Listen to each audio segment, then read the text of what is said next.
স্বাগতম তোমাদের প্রিয় চ্যানেল অধ্যয়ন শুরু করার আগে বইটি খুলে রাখুন আর আমার সাথে পড়তে থাকুন। আমাদের এই ছোট্ট চ্যানেলটি সাবস্ক্রাইব করতে ভুলবেন না। চলুন শুরু করি। Impact of rediscovery of India's past. A consequence of foreign rule was that many Indians lost self-confidence. The foreign rulers also constantly forwarded the thesis that Indians had always been unable to rule themselves. Their backward religion and society made them unfit for democracy. Many nationalists tried to counter this propaganda by turning to the achievements of ancient Indian rulers such as Ashoka and Akbar. In this task, they also took the help of new researchers on ancient Indian past. ভারতের অতীতের পুনরাবিষ্কারের প্রভাব বিদেশি শাসনের ফলে অনেক ভারতীয় আত্মবিশ্বাস হারিয়ে ফেলেছিল। বিদেশি শাসকরাও ক্রমাগত থিসিস এগিয়ে দিয়েছিল যে ভারতীয়রা সর্বদা নিজেদের শাসন করতে অক্ষম ছিল। তাদের পশ্চাৎপদ ধর্ম ও সমাজ তাদের গণতন্ত্রের অযোগ্য করে তুলেছে। অনেক জাতীয়তাবাদী অশোক এবং আকবরের মতো প্রাচীন ভারতীয় শাসকদের কৃতিত্বের দিকে ফিরে এই প্রচারের মোকাবিলা করার চেষ্টা করেছিলেন। এই কাজে তারা প্রাচীন ভারতীয় অতীত নিয়ে নতুন গবেষণার সাহায্য নিয়েছিল। European scholars such as Max Muller conducted researches on ancient Indian past and rediscovered India's rich cultural heritage. Archaeologists like Marshall and Cunningham presented a new picture of India's ancient past, a past as great and glorious as the ancient civilizations of Greece and Rome. The scholars praised the wisdom and philosophy of the Vedas and the Upanishads.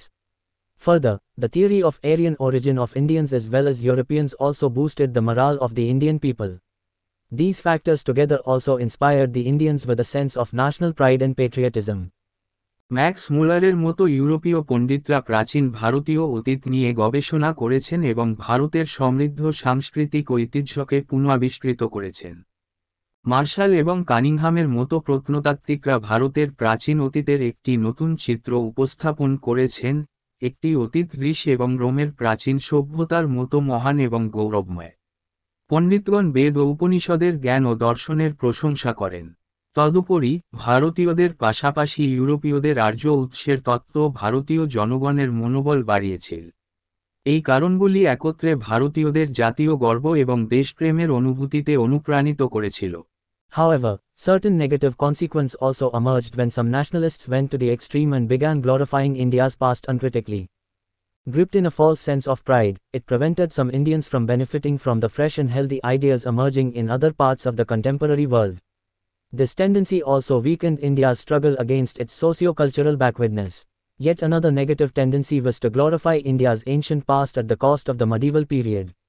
This encouraged Muslims to look up to Arabs and Turks for cultural past and encouraged communal feelings.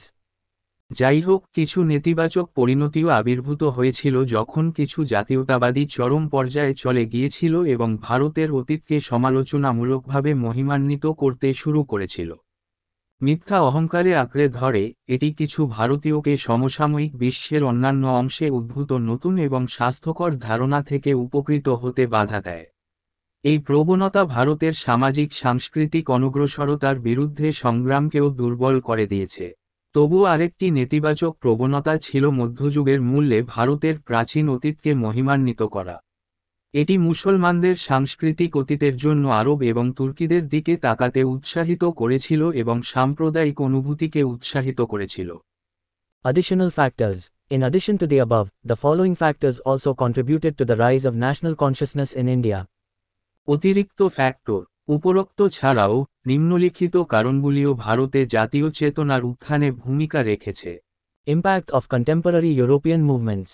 In Europe, the national liberation movements of Ireland, Italy and Greece also stirred great national emotions in India. Leaders like Surendranath Banerjee and Lala Lajpat Rai often referred to national heroes like Mazzini and Garibaldi in their speeches. There is no doubt that nationalist movement in other countries greatly inspired the national leaders in India and strengthened Indian nationalism. সমসাময়িক ইউরোপীয় আন্দোলনের প্রভাব। ইউরোপে Ireland, Italy এবং গ্রিসের জাতীয় মুক্তি আন্দোলন ভারতেও মহান জাতীয় আবেগকে আলোড়িত করেছিল। সুরেন্দ্রনাথ ব্যানার্জি এবং লালা লাজপত রায়ের মতো নেতারা প্রায়ই তাদের বক্তৃতায় মাজিনি এবং গ্যারিবাল্ডির মতো জাতীয় বীরদের উল্লেখ করতেন। সন্দেহ নেই যে অন্যান্য দেশে জাতীয়তাবাদী আন্দোলন ভারতের জাতীয় নেতাদের ব্যাপকভাবে অনুপ্রাণিত করেছিল এবং ভারতীয় জাতীয়তাবাদকে শক্তিশালী করেছিল। Lord Lytton's reactionary policies. Lord Lytton's short-sighted policies acted like a catalyst and accelerated the national movement against the British. During his viceroyalty, the upper age limit for ICS exam was reduced to 19 years from 21 years, thus making it practically impossible for Indians to compete for it. The holding of the Grand Delhi Darbar in 1877, even as the country was in severe grip of famine, solicited severe criticism. He introduced two highly unpopular legislations, the Vernacular Press Act and the Indian Arms Act, stirring a great storm of opposition in the country. Lord লিটনের প্রতিক্রিয়াশীল নীতি। Lord লিটনের অদূরদর্শী নীতি অনুঘটকের মতো কাজ করেছিল এবং ব্রিটিশদের বিরুদ্ধে জাতীয় আন্দোলনকে বেগবান করেছিল। তার ভাইসরয়ালিটির সময় আইসিএস পরীক্ষার উচ্চ বয়স সীমা 21 বছর থেকে কমিয়ে 19 বছর করা হয়েছিল। এইভাবে ভারতীয়দের পক্ষে এটির জন্য প্রতিযোগিতা করা কার্যত অসম্ভব হয়ে পড়েছিল। 1877 সালে গ্র্যান্ড দিল্লি দরবার ধারণ করা, এমনকি যখন দেশটি দুর্ভিক্ষের কবলে পড়েছিল, তখন তীব্র সমালোচনা হয়েছিল। তিনি দুটি অত্যন্ত অজনপ্রিয় আইন প্রবর্তন করেন, ভার্নাকুলার প্রেস অ্যাক্ট এবং ইন্ডিয়ান আর্মস অ্যাক্ট, যা দেশে বিরোধিতার প্রবল ঝড় তুলেছিল। Ilbert Bill controversy, or White Mutiny, 1883. During Lord Ripon, the Ilbert Bill, written by Sir Ilbert, the law member of the Viceroy's Council, sought to give Indian members of the ICS the same judicial powers as their European colleagues enjoyed, and accordingly, Indian judges could try European accused. This raised a lot of hue and cry among the Europeans, who stood united to oppose the bill in what came to be known as the White Mutiny of 1883. Ilbert বিল বিতর্ক বা white বিদ্রোহ, 1883। Lord রিপনের সময় Ilbert বিল, viceroy কাউন্সিলের আইন সদস্য sir Ilbert লিখেছেন, ICS এর ভারতীয় সদস্যদের তাদের ইউরোপীয় সহকর্মীরা যেমন বিচারক ক্ষমতা ভোগ করতে চেয়েছিল এবং সেই অনুযায়ী ভারতীয় বিচারকরা ইউরোপীয় অভিযুক্তদের বিচার করতে পারে।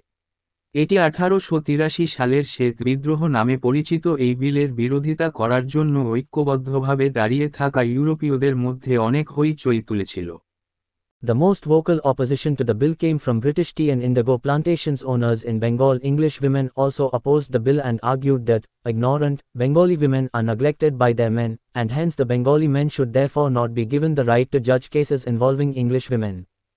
On the other hand, the Bengali women supported the bill and pointed out that more Indian women had academic degrees than British women did at the time, alluding to the fact that the University of Calcutta became one of the first universities to admit female graduates to its degree programs in 1878, before any of the British universities had done the same.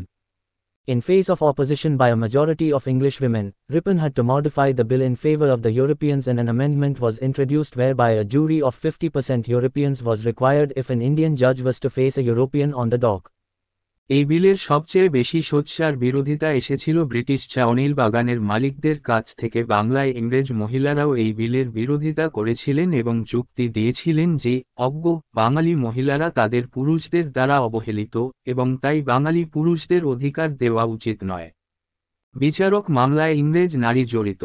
অন্যদিকে বাঙালি মহিলারা বিলটিকে সমর্থন করেছিলেন এবং উল্লেখ করেছিলেন যে সেই সময়ে ব্রিটিশ মহিলাদের চেয়ে বেশি ভারতীয় মহিলাদের একাডেমিক ডিগ্রি ছিল। এই সত্যটিকে ইঙ্গিত করে যে কলকাতা বিশ্ববিদ্যালয় প্রথম বিশ্ববিদ্যালয়গুলির মধ্যে একটিতে মহিলা স্নাতকদের ভর্তি করা হয়েছিল।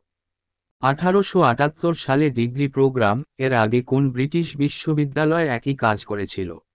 সংখ্যাগরিষ্ঠ ইংরেজ মহিলাদের বিরোধিতার মুখে রিপনকে ইউরোপীয়দের পক্ষে বিলটি সংশোধন করতে হয়েছিল এবং একটি সংশোধনী আনা হয়েছিল যেখানে একজন ভারতীয় বিচারককে কাঠগড়ায় ইউরোপীয়দের মুখোমুখি করতে হলে 50% ইউরোপীয়দের জুরির প্রয়োজন ছিল। This controversy proved to be an eye-opener to the Indian intelligentsia. It proved to them that justice and equality could not be expected where the interests of European community were involved. It also demonstrated to them the value of organized protest. The bitter controversy ended up deepening antagonism between the British and the Indians and emerged as a prelude to the formation of the Indian National Congress in 1885. এই বিতর্ক ভারতীয় বুদ্ধিজীবীদের জন্য একটি চক্ষু উন্মুক্তকারী হিসাবে প্রমাণিত হয়েছিল। এটা তাদের কাছে প্রমাণ করে যে যেখানে ইউরোপীয় সম্প্রদায়ের স্বার্থ জড়িত সেখানে ন্যায়বিচার ও সমতা আশা করা যায় না। এটি তাদের কাছে সংগঠিত প্রতিবাদের মূল্যও প্রদর্শন করেছিল। তিক্ত বিতর্কটি ব্রিটিশ এবং ভারতীয়দের মধ্যে বিরোধিতাকে গভীরতর করে এবং 1885 সালে ভারতীয় জাতীয় কংগ্রেস গঠনের একটি ভূমিকা হিসাবে আবির্ভূত হয়। Indian response and rise of a national movement. Different classes of the Indian people responded to the British exploitation, which gradually took the form of a national movement. The Indian response can be broadly divided into two forms. ভারতীয় প্রতিক্রিয়া এবং একটি জাতীয় আন্দোলনের উত্থান। ভারতীয় জনগণের বিভিন্ন শ্রেণী ব্রিটিশ শোষণের প্রতিক্রিয়া জানায় যা ধীরে ধীরে একটি জাতীয় আন্দোলনের রূপ নেয়। ভারতীয় প্রতিক্রিয়াকে ব্যাপকভাবে দুই ভাগে ভাগ করা যায়। 1. Opposition by the peasants and tribals, in the form of peasant and tribal movements, and 2. Opposition by the middle classes, in the form of a new consciousness among the middle classes leading to an organized national movement. 1. কৃষক ও আদিবাসীদের বিরোধিতা কৃষক ও উপজাতীয় আন্দোলনের আকারে এবং 2. মধ্যবিত্তদের বিরোধিতা একটি সংগঠিত জাতীয় আন্দোলনের দিকে নিয়ে যাওয়া মধ্যবিত্তদের মধ্যে একটি নতুন চেতনার আকারে। Thus, Indian response to British exploitation first emerged in the form of popular uprisings, which first united the Indians against the British and embraced the people in a rudimentary wave of national consciousness. This national sentiment was further strengthened and channelized by the educated middle classes in the form of an organized national movement. এইভাবে British শোষণের প্রতি ভারতীয় প্রতিক্রিয়া সর্বপ্রথম জনপ্রিয় বিদ্রোহের আকারে আবির্ভূত হয়েছিল, যা প্রথমে ভারতীয়দের ব্রিটিশদের বিরুদ্ধে ঐক্যবদ্ধ করেছিল এবং জাতীয় চেতনার প্রাথমিক তরঙ্গে জনগণকে আলিঙ্গন করেছিল।